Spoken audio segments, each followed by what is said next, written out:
Hello guys, देखिए एक काफ़ी इम्पोर्टेंट थ्योरम है हमारा, ठीक है। और रिज़ल्ट भी है काफ़ी इम्पोर्टेंट ये। क्या है कि अगर आपके पास कोई ring commutative ring with unity है, ठीक है, यानी CRU है, ओके।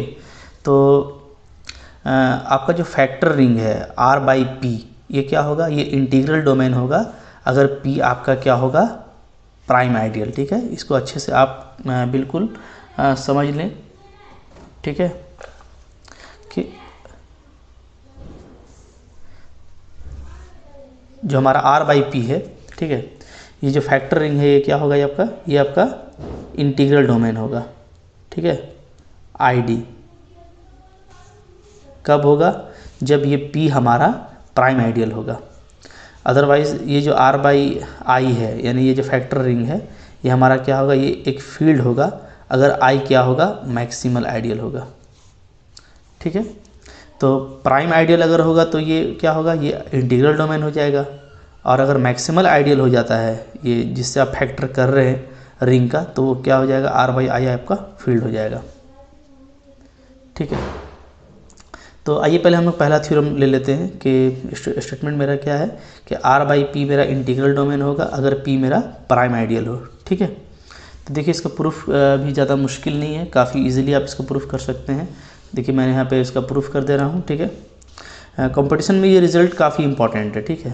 आप जब कंपटीशन में बैठेंगे तो आपको ये काफ़ी हेल्प करेगा ये रिज़ल्ट, लेकिन BSc में इसका प्रूफ भी कभी कभार आ जाता है, ठीक है।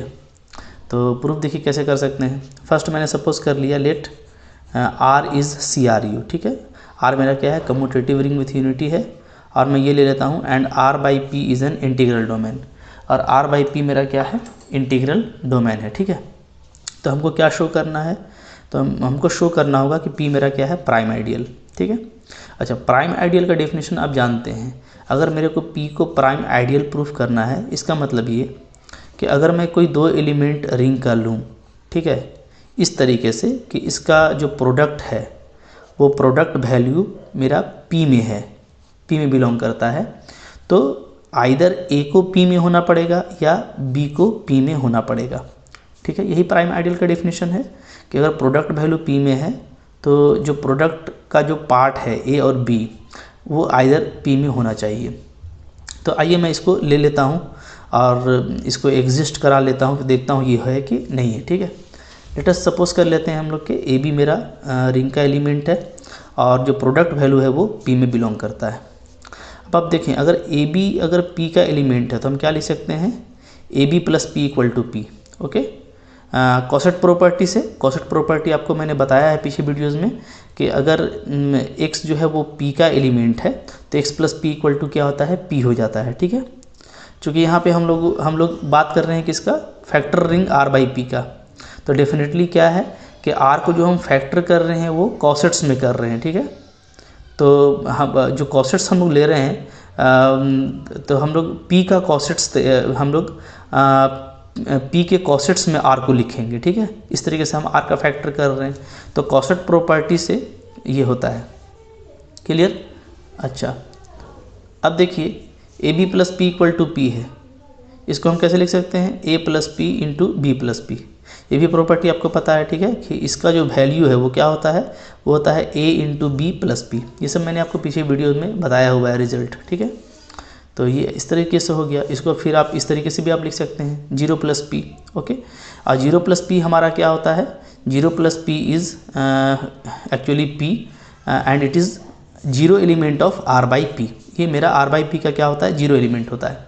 तो अब आप देखें यहाँ पे मेरे पास दो एलिमेंट का प्रोडक्ट 0 हो गया। ऐसा कहिए कि R/P का मेरे पास दो एलिमेंट है जिसका प्रोडक्ट क्या है, 0 के इक्वल है, ठीक है। तो चूंकि मेरा R/P क्या है, इंटीग्रल डोमेन है, ठीक है। तो इंटीग्रल डोमेन का मतलब है कि हाई स्कूल अलजेब्रा अप्लाई हो जाएगा, यानी अगर दो एलिमेंट का प्रोडक्ट 0 है तो उसमें से आइदर एलिमेंट क्या होना चाहिए, कोई एक 0 होना चाहिए, ठीक है। तो आइदर मेरा A + P 0 होगा, 0 एलिमेंट के बराबर, या तो मेरा B + P क्या होगा, ये 0 एलिमेंट के बराबर होगा। अब आप देखिए A + P यहाँ से P हो जा रहा है और B + P यहाँ से P हो जा रहा है, ठीक है। तो इसके बाद आप इधर देखें क्या हो रहा है हमारा, अगर हम A + P को 0 + P लेते हैं, यानी A + P को P लेते हैं, तो इसका मतलब क्या है कि ए पी में बिलोंग करता है। ठीक है, फिर से कॉसेट का प्रॉपर्टी लगेगा कि अगर A plus P equal to P है that means A is the element of P. इसी तरीके से अगर बी प्लस पी मेरा जीरो प्लस पी के इक्वल होता है, आइदर और का केस है, या तो ये जीरो होगा या तो ये जीरो होगा। अगर ये जीरो होता है तो बी प्लस पी यानी पी हो गया। ठीक है, तो इसका मतलब होगा कि बी पी में बिलोंग करता है। तो फाइनली हम ये देखते हैं कि ये जो प्रोडक्ट हमने लिया था a b belongs to P, ठीक है, इस तरफ कि ए बी मेरा पी में बिलोंग करता है। तो यहाँ से हमको क्या मिल जा रहा है, यहाँ से हमको ये मिल जा रहा है कि this implies either A belongs to P और बी बिलोंग्स टू पी। ठीक है, hence A into B belongs to P implies either A belongs to P और B belongs to P and this completes the definition of prime ideal. ठीक है, prime ideal के लिए इतना दिखा देना काफ़ी है, देयरफॉर पी मेरा क्या है, प्राइम आइडियल है। ठीक है, आई होप आपको ये समझ में आया होगा, काफ़ी ये इजी है। ठीक है, आसान है, कोई इसमें मुश्किल वाली बात नहीं है। ठीक है, अच्छा कन्वर्सली देख लेते हैं इसका। अगर आप कन्वर्स पार्ट देखते हैं तो कन्वर्स पार्ट में पहले हम लोग सपोज कर लेते हैं ना कि पी हमारा क्या है, प्राइम आइडियल है। ओके, तो पी मेरा प्राइम आइडियल है। अच्छा, आर मेरा क्या है, आर मेरा कम्यूटेटिव रिंग विथ यूनिटी है, CRU। तो हमको क्या दिखाना होगा कि आर बाई पी मेरा क्या होगा, इंटीग्रल डोमेन होगा, इज एन इंटीग्रल डोमेन। ठीक है, अच्छा इंटीग्रल डोमेन दिखाने के लिए क्या दिखाना पड़ेगा, that is to show for two elements a plus P B plus P belongs to R by P such that if the product of these two element is equal to 0, okay, 0 element of r by p, then either a plus p is 0, that means 0 element p, or b plus p is equal to 0 element of r by p, and p is what, p is 0 element, okay, it is 0 element of r by p। तो चूंकि मैंने आपको बता दिया कि ये मेरा zero element होता है आर बाई पी का, तो अगर दो एलिमेंट का प्रोडक्ट जीरो है तो आइदर को जीरो एलिमेंट के इक्वल होना पड़ेगा, और जीरो एलिमेंट सिंपली क्या है, पी। तो यानी हमको ये दिखाना है। ठीक है, ये मेरा टास्क हो गया। अब आइए मैं इसको लेके चलता हूँ। ठीक है, कि मेरे पास दो एलिमेंट है A plus P B plus P R by P का, और दोनों का प्रोडक्ट को हम लोग जीरो सपोज कर लेते हैं कि जीरो एलिमेंट के बराबर है। ठीक है, जीरो प्लस पी, ओके, ये क्या है, ये आपका है zero element of R by P. ठीक है, ठीक है, zero element of R by P. ठीक है, अच्छा अब देखिए इसका प्रोडक्ट को आप कैसे लिखेंगे, इसका प्रोडक्ट को आप लिखेंगे ए इंटू बी प्लस पी लिखेंगे। ठीक है, इक्वल टू पी। और अब आप देखिए a b plus P equal to P है, दिस मीन्स वाट, यानी कि ये जो प्रोडक्ट है ए इंटू बी, ये आपका डेफिनेटली पी का एलिमेंट होगा। ठीक है, तो अब देखिए चूँकि पी मेरा क्या है, प्राइम आइडियल है, ये मैंने ले लिया है, तो प्राइम आइडियल के डेफिनेशन से अब क्या हो जाएगा कि या तो ए पी का एलिमेंट होगा या बी पी का एलिमेंट होगा। अगर ए पी का एलिमेंट है तो ए प्लस पी को पी लिखेंगे, और अगर बी पी का एलिमेंट है तो बी प्लस पी को पी लिखेंगे। तो जो मेरा टास्क था वो मेरा यहाँ पे कंप्लीट हो गया। So this completes the theorem. ठीक है, तो ये आसान इसका प्रूफ है, कोई मुश्किल नहीं है, बिल्कुल लॉजिकल है। अगर आपके पास डेफिनेशन है तो आप सिर्फ डेफिनेशन को अप्लाई करके इसको आसानी से प्रूफ कर देते हैं। ठीक है, मैंने इसको प्रूफ ही किया हुआ था, बट वो वीडियो लगता है कि डिलीट हो गया, इसलिए मैंने इसको समझा दिया, वरना इसको आप काफ़ी आसानी से बहुत फास्ट कर सकते हैं। ठीक है, अच्छा अब देखिए इसमें जो हमको इसका जो सेकेंड थ्योरम है, ठीक है, कि अगर r बाई आई को हम एक फील्ड ले लेते हैं तो i मेरा मैक्सिमल आइडियल होगा। तो इसका जो प्रूफ है ना, उसके लिए हमको एक रिज़ल्ट चाहिए। पहले मैं आपको रिज़ल्ट दिखा देता हूँ। ठीक है, कि वो रिज़ल्ट क्या है, काफ़ी इंटरेस्टिंग रिज़ल्ट है वो। ठीक है, देखिए एक रिज़ल्ट है हमारे पास, क्या है रिज़ल्ट है if R has unity and have ideal I, यानी R एक रिंग है जिसके पास यूनिटी एलिमेंट है और उसके पास एक आइडियल I है, और आइडियल के पास भी यूनिटी एलिमेंट है, यानी one belongs to I, then क्या होगा, देन आइडियल और रिंग एक ही चीज़ होगा। यानी अगर किसी रिंग के पास आइडियल है और उस आइडियल के पास यूनिटी है तो वो आइडियल और कोई नहीं बल्कि क्या है, खुद रिंग है। ठीक है, इसको ऐसे लिख सकते हैं, an ideal having unity element is itself ring. वो खुद जो रिंग है, जिस रिंग का आप लोग आइडियल लिए हैं वही होगा। ठीक है, प्रूफ भी इसका देखिए काफ़ी सिंपल है। इसका प्रूफ आप देख सकते हैं, क्या है कि अगर I मेरा आइडियल है, सपोज कर लेते हैं, और R के पास यूनिटी है, तो हम पहले ये कंसिडर कर लेते हैं कि I इक्वल टू R है। तो हमको क्या शो करना पड़ेगा कि आई के पास यूनिटी एलिमेंट होगा। तो अब देखिए आर के पास यूनिटी एलिमेंट है, ठीक है, डेफिनेटली आर के पास यूनिटी एलिमेंट है, आपने लिखा हुआ है, और आई और आर आपने इक्वल लिया हुआ है, दोनों एक ही चीज़ है, तब तो यानी आई के पास भी यूनिटी एलिमेंट हो गया, ये तो ट्रिवियली करेक्ट हो गया ना। ओके, कन्वर्सली अगर हम लोग देखें तो ये ले लेते हैं कि चलो ठीक है, आई मेरा आइडियल है, आर के पास यूनिटी है, और वन के पास भी और आइडियल के पास भी यूनिटी है, ये हमने यहाँ से सपोज कर लिया, ठीक है, कि one belongs to ideal also. तो अब हमको ये दिखाना है कि आई और आर दोनों एक ही होगा। आइए देखते हैं, चूँकि मेरा आई आइडियल है तो डेफिनेटली ये क्या है, आर का सबसेट है, ठीक है, तभी तो आइडियल है। तो अगर हमको इक्वल दिखाना है, ठीक है, तो हमको सिर्फ ये दिखा देना पड़ेगा कि आर भी आई का सबसेट है, ठीक है, अगर ये दोनों आपस में मिला दें तो इक्वल हो जाएगा। तो अब देखिए काफ़ी आसान है ये, देखिए वन आइडियल के पास है, ये आपने कंसिडर किया हुआ है, कोई आर्बिट्ररी एलिमेंट आर ले लेते हैं रिंग का, तो 1 इंटू आर भी आइडियल में होगा डेफिनेटली, ठीक है, चूँकि आर को आपने राइट साइड मल्टीप्लाई किया है इसलिए ये क्या हो गया, left ideal, sorry right ideal हो गया, चूँकि आपने इधर राइट साइड मल्टीप्लाई किया है, ठीक है। तो by definition of right ideal क्या होगा कि 1 और आर का प्रोडक्ट भी आइडियल में होगा सिंपली, यानी आर 1 इंटू आर क्या होता है, आर होता है, तो यानी 1 into R equal to R, तो आर भी आपका आइडियल का एलिमेंट हो गया, ठीक है। तो देखिए आर मेरा आर्बिट्ररी एलिमेंट था रिंग का और ये आइडियल का भी है, इसका मतलब क्या कि आर जो है सबसेट है आई का, प्रूफ हो गया, यही तो प्रूफ करना था, क्योंकि हमने ये चीज़ लिया हुआ है, ये चीज़ आ गया, दिस मीन्स ये।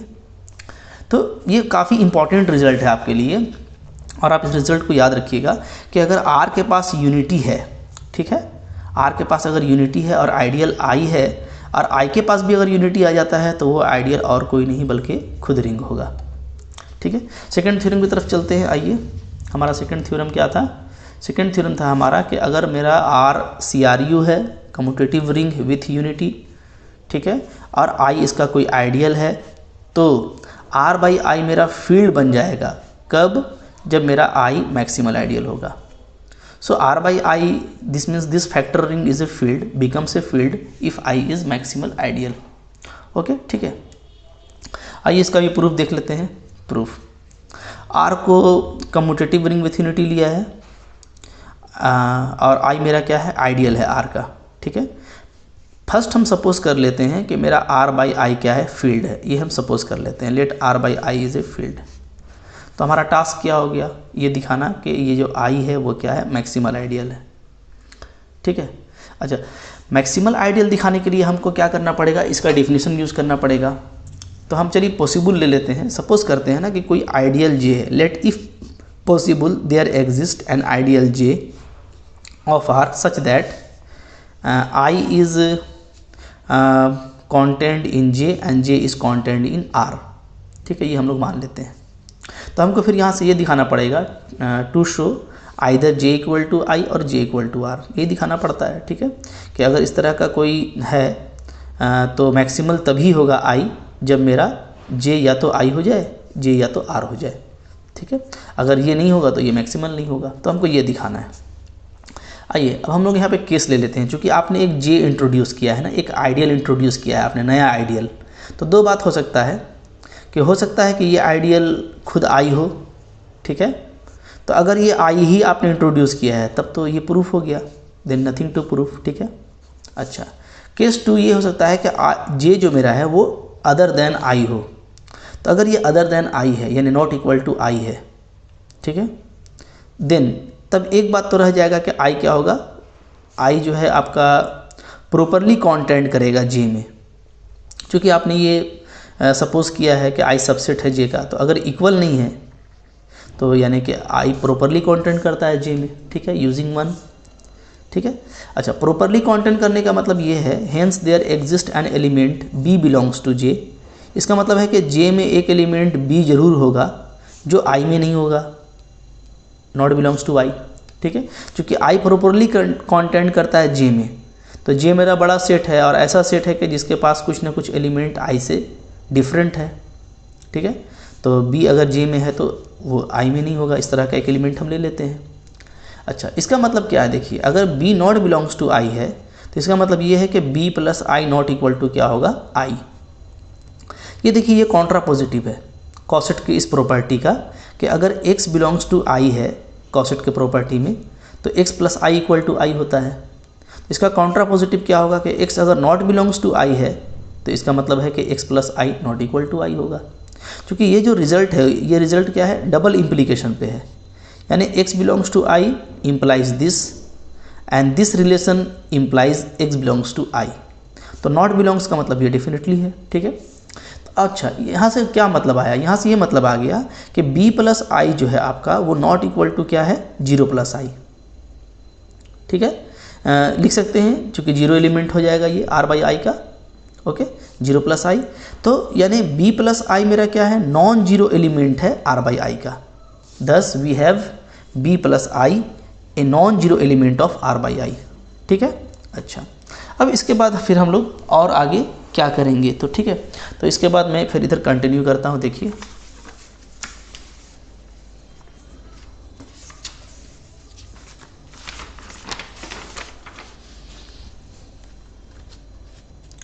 पहले मैं इसको थोड़ा पार्टीशन कर लेता हूँ इसका मैं।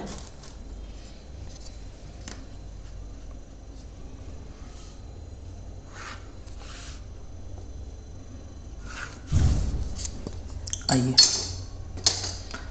देखते हैं, ठीक है।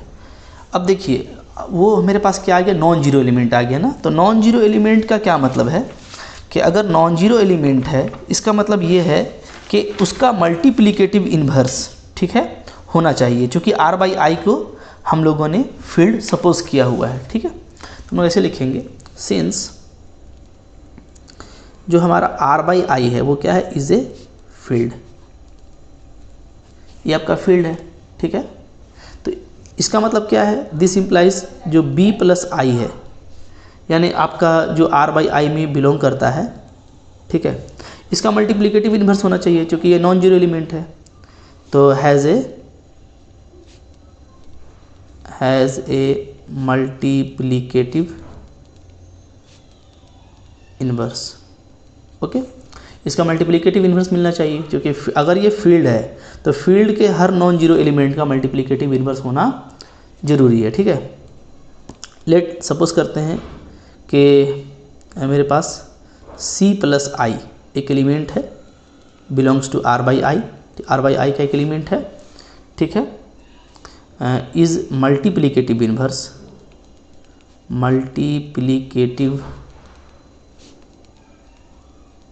Inverse of b plus I belongs to r by I, ठीक है। तो इस नॉन जीरो एलिमेंट का मल्टीप्लिकेटिव इन्वर्स क्या है, c प्लस आई है। तो डेफिनेशन से क्या हो जाएगा, डेफिनेशन से हो जाएगा c प्लस आई को हम लोग मल्टीप्लाई करेंगे b प्लस आई से, तो क्या मिलेगा, हम लोग को मिलेगा unity of r by I, ठीक है। और unity of r by I क्या होगा, डेफिनेटली होगा 1 प्लस आई, क्लियर, ठीक है। चूँकि r का एलिमेंट यूनिटी 1 होता है और हमको फैक्टर रिंग में डिफाइन करना है तो 1 प्लस आई, ठीक है। अच्छा अब यहाँ से देखिए इन दोनों को मल्टीप्लाई मैं कर सकता हूँ तो क्या हो जाएगा, bc प्लस आई हो जाएगा, ठीक है, इक्वल टू 1 प्लस आई, ठीक है। अच्छा यहाँ से क्या मतलब हो गया, यहाँ से ये मतलब हो गया कि bc माइनस 1 जो है ये बिलोंग करता है कैपिटल आई में, ठीक है। क्यों, क्योंकि हमने प्रॉपर्टी पढ़ा हुआ है कि अगर x plus I equal to Y plus I है, प्रॉपर्टी ऑफ कॉसेट्स, तो यहाँ से क्या होता है कि x माइनस वाई क्या हो जाता है, i का एलिमेंट हो जाता है, ठीक है। अच्छा bc माइनस 1 i का एलिमेंट हो गया, तो bc माइनस 1 डेफिनेटली क्या होगा आपका, j का भी एलिमेंट होगा, इसलिए कि जो हमारा i है वो प्रॉपरली कंटेंट करता है j में, ये हमने देखा हुआ है, ठीक है। अब bc माइनस 1 अगर j का भी एलिमेंट है तो फिर से हम क्या लिख सकते हैं, bc plus j equal to 1 plus j, okay.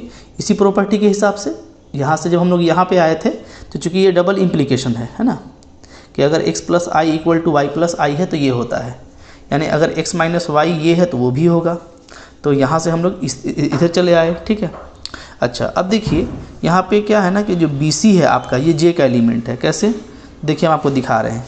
Since क्या है B आपका J का एलिमेंट है, ये तो हम लोगों ने देखा हुआ है, पीछे हम लोग लिए थे कि जे के पास एक एलिमेंट बी है जो आई के पास नहीं है। आप देख लीजिए यहाँ पे जे के पास एलिमेंट बी है जो आई के पास नहीं है, ठीक है। तो क्या है, डेफिनेटली बी बिलोंग्स करता है जे में। अच्छा, सी जो है आपका, ये हम लोगों ने एक एलिमेंट आर का लिया हुआ है, ठीक है। तभी हम लोगों ने यहाँ पे सी प्लस आई डिफाइन किया है, belongs to R plus I, okay, R by आई।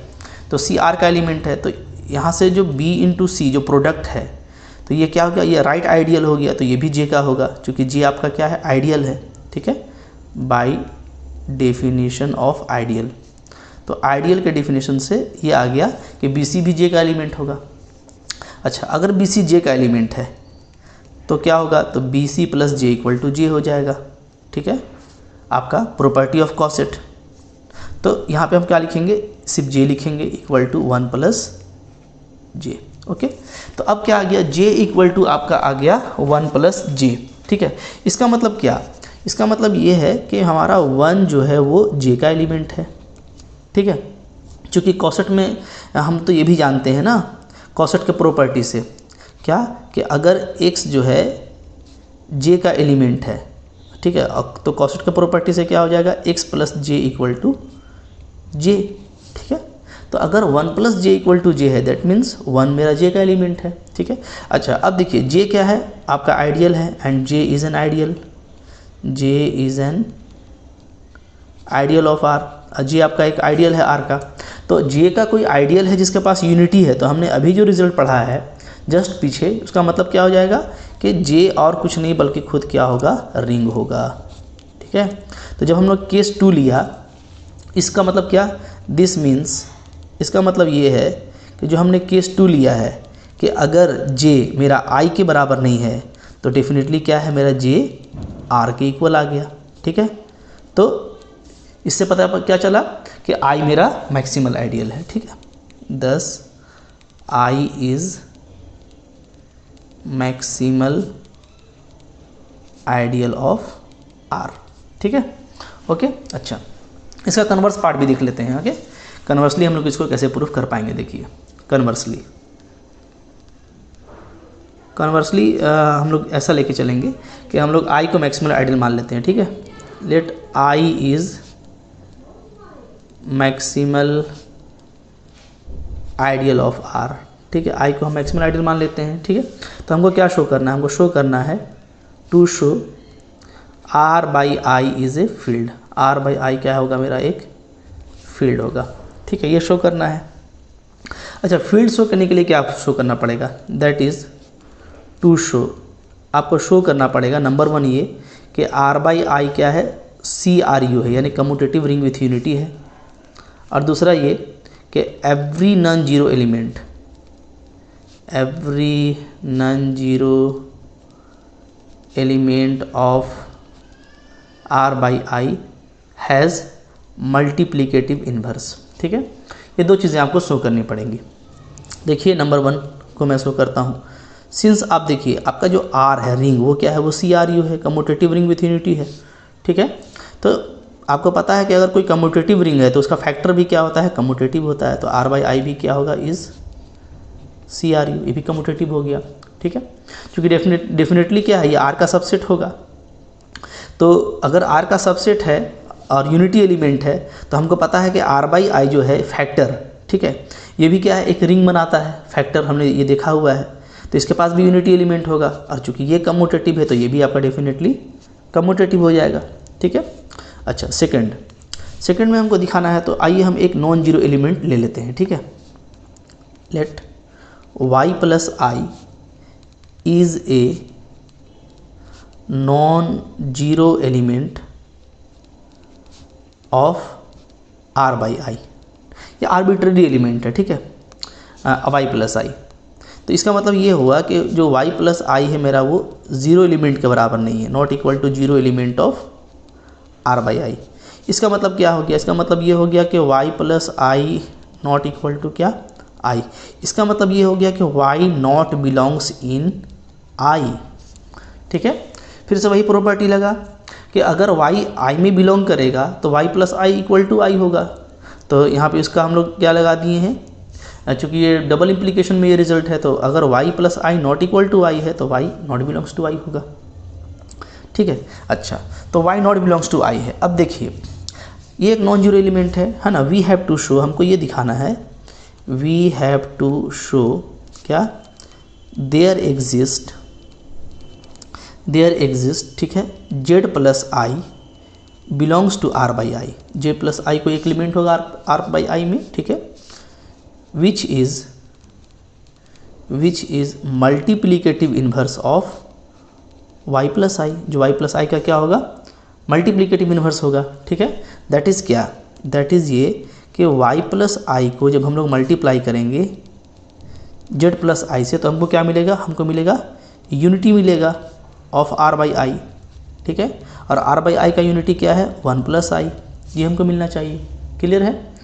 देखिए तो ये मेरा टारगेट हो गया कि ये हमको प्रूफ करना है। ठीक है, अब देखिए हम इसको कैसे प्रूफ कर सकते हैं। ठीक है, देखिए तो इसके लिए फिर से हम लोग, चूँकि हमने आई को मैक्सिमल आइडियल लिया हुआ है ना, तो हम कैसे करेंगे। ठीक है, हम लोग यहाँ से लेंगे, since I is maximal ideal, I हमारा क्या है, मैक्सिमल आइडियल है, देयरफॉर क्या होगा, देयरफॉर, ठीक है, therefore if I is subset of principal ideal y plus I and it is subset of r, ठीक है, then either i is equal to principal ideal y plus I और r is equal to principal ideal y plus I. ठीक है, ये आप थोड़ा समझिए यहाँ पे, हाँ, कि मैंने ये अचानक से ये क्या ले लिया। देखिए i हमारा मैक्सिमल आइडियल है, मैं आपको बता रहा हूँ कि ये जो है ना, ये भी एक आइडियल है। चूँकि i आपका आइडियल है, आप समझिए, ठीक है, i आपका आइडियल है और y आपका i में बिलोंग नहीं करता, तो y से जो प्रिंसिपल आइडियल जनरेट होगा, ठीक है, तो वो principal ideal plus i definitely इसका क्या हो सकता है, इससे बड़ा होगा, इससे बिगर होगा। ठीक है, तो हम लोग मैक्सिमल को लेने के लिए, और चूँकि y मेरा i में बिलोंग नहीं करता, तो इसके लिए हम ये आइडिया लेके चल सकते हैं कि अगर इस तरह का है, चूँकि ये भी एक आइडियल है, ठीक है, प्रिंसिपल आइडियल प्लस i, ये भी r का आइडियल है, तो i अगर मैक्सिमल है तो i और r के बीच में अगर ये चीज़ होगा तो दो ही बात होगी, या तो ये i होगा या तो ये r होगा। ठीक है, तो मैक्सिमल आइडियल का डेफिनेशन यूज़ करने के लिए आपको यहाँ पे ये वाला लॉजिक लगाना पड़ेगा। ठीक है, ओके, और ये बिल्कुल एग्जिस्ट करेगा क्योंकि ये भी एक आइडियल है। तो आप ध्यान दीजिएगा, मैं इसको जो है यूज़ करना चाहता हूँ, ठीक है, और इसको प्रूफ करना चाहता हूँ, तो मैं इसको लेकर के चल रहा हूँ। ठीक है, तो थोड़ा सा कहीं कहीं पे कुछ बातें एग्ज़ाम के व्यू से आपको याद रखनी पड़ती है, तो आप इसको याद रखेंगे। ठीक है, तो आपके लिए बेटर रहेगा। क्लियर है। अच्छा, अब देखिए इसके बाद फिर क्या करेंगे हम लोग, मैं फिर से यहाँ पे इसका पार्टीशन कर लेता हूँ। देखिए, ठीक है, अच्छा, अब आइए, चूँकि हम लोगों ने ये चीज़ तो ले लिया, हाँ, कि आई मेरा मैक्सिमल आइडियल है, तो इस तरह से अगर कुछ इंड्यूस्ड करता है दूसरा आइडियल, तो उसमें ये होगा। अब देखिए, अगर आई इस केस में इसके इक्वल होता है, प्रिंसिपल आइडियल y प्लस आई इसके इक्वल, तो यहाँ से ये मतलब हो जाएगा सिंपली कि y क्या है, बिलोंग्स करता है i में। ठीक है, समझिए आप, चूँकि क्या होता है, कॉसेट का प्रॉपर्टी है कि x plus I equal to अगर i है, तो इसका मतलब ये होता है कि x बिलोंग कर रहा है i में। ठीक है, तो अगर ये चीज़ होल्ड करेगा तो इसका मतलब है कि y मेरा i में बिलोंग कर रहा है, चूँकि ये क्या है, प्रिंसिपल आइडियल है। ठीक है, और इसमें भी डेफिनेटली ये y से जनरेट हो रहा है, तो यानी y मेरा i का एलिमेंट हो जाएगा अगर ये हम लेते हैं तो। ठीक है, तो इसका मतलब है, तो ये कॉन्ट्राडिक्शन हो जाएगा आपका, क्या हो जाएगा, कॉन्ट्राडिक्शन। क्यों, इसलिए कि y जो है आपका वो i में बिलोंग नहीं करता, ये हम लोग देख चुके हैं। ठीक है, देयरफॉर तो एक ही बात है कि क्या होगा, आपका r जो रिंग है वही इसके इक्वल हो जाएगा y प्लस आई के। ठीक है, अब देखिए, चूँकि r के पास यूनिटी एलिमेंट है, 1 बिलोंग्स टू r, तो हम क्या लिख सकते हैं, हम लिख सकते हैं कि 1 इज इक्वल टू क्या हो जाएगा, 1 बिलोंग्स टू हो जाएगा y प्लस आई। ठीक है, ये प्रॉपर्टी कहाँ से, ये वहीं से प्रॉपर्टी आ गया, मैंने आपको बताया था कि if r has ideal, r has a ideal, अगर आप r के पास कोई आइडियल a है देन, ठीक है, एंड और 1 अगर a में बिलोंग करता है तो क्या हो जाता है, r और a इक्वल हो जाता है। ठीक है, तो यहीं से ये बात आ गई कि r के पास ये आइडियल है, ठीक है, और 1 के पास और r के पास यूनिटी एलिमेंट है, तो अगर ये दोनों इक्वल है तो डेफिनेटली क्या होगा, 1 इसमें भी पाया जाएगा। ठीक है, इस प्रॉपर्टी से जो हमने अभी लास्ट में किया था। अच्छा, अगर 1 इसमें बिलोंग करता है तो हम 1 को क्या लिख सकते हैं, 1 इक्वल टू हम लिख सकते हैं वाई जेड प्लस ए। ठीक है, किसके लिए, for some y z belongs to principal ideal y and a belongs to ideal I. ठीक है, मतलब ये जो मेरा प्रिंसिपल आइडियल है तो इसमें जो भी एलिमेंट है वो वाई से जनरेट हो रहा है, इसका कोई एक एलिमेंट क्या होगा, वाई जेड होगा।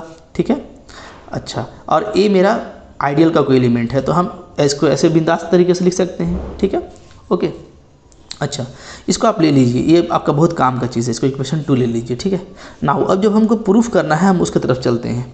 हमको ये दिखाना था कि y plus I into z plus आई, इसका वैल्यू क्या हो जाए, जैसे जो हमारा जो टारगेट था वो यही था हमारा टारगेट, कि हम चाह रहे थे कि हम ये दिखा दें, we have to show this one. ठीक है, कि y plus I into z plus I क्या हो जाए, 1 प्लस आई हो जाए। ओके, आइए तो इसके लिए हम लोग ये प्रोडक्ट लेके चलते हैं। तो ये प्रोडक्ट का वैल्यू क्या आ जाएगा, वाई जेड प्लस आई आ जाएगा।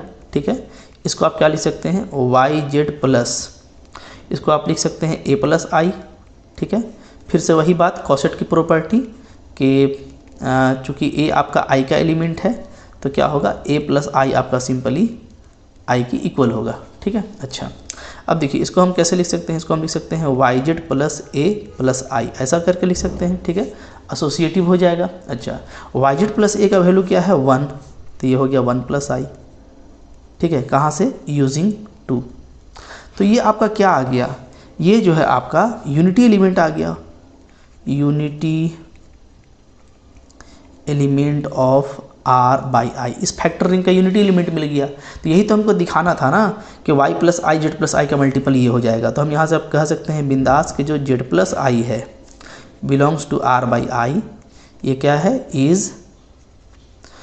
Is multiplicative inverse of arbitrary element y plus I belongs to r by I. इसका मतलब क्या हो गया कि r बाई आई आपका फील्ड है, ये आपका कंप्लीट हो गया, दस r by I is a field. ठीक है, थैंक यू फॉर वाचिंग। तो इस तरीके से अगर आप देखेंगे तो थोड़ा देखिए हल्का, तो इस तरह का जो प्रूफ है ना वो थोड़ा आपका एनर्जी मांगता है, तो आप अपना एनर्जी थोड़ा सा लगाइए, हल्का इसको अगर याद रखना है तो याद कर लीजिए, बट प्रूफ के हिसाब से ये इंपॉर्टेंट है और कुछ करना नहीं है, आपको रिजल्ट फ्रीक्वेंटली यूज़ करना है। ठीक है, किसका, एक तो फैक्टर रिंग का और दूसरा कॉसेट का। ठीक है, थैंक यू फॉर वॉचिंग।